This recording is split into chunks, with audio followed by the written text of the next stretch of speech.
Layout is the force that holds everything together in a cohesive design.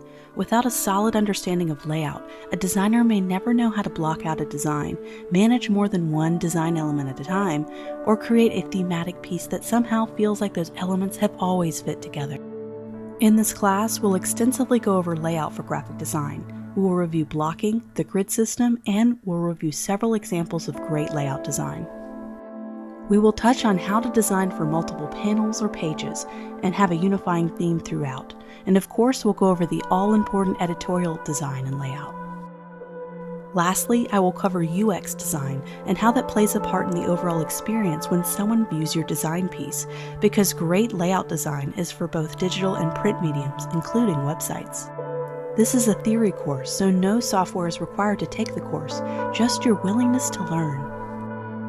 I encourage anyone who is interested in learning how to use layout to elevate your designs to that professional level to take this course. So let's learn together.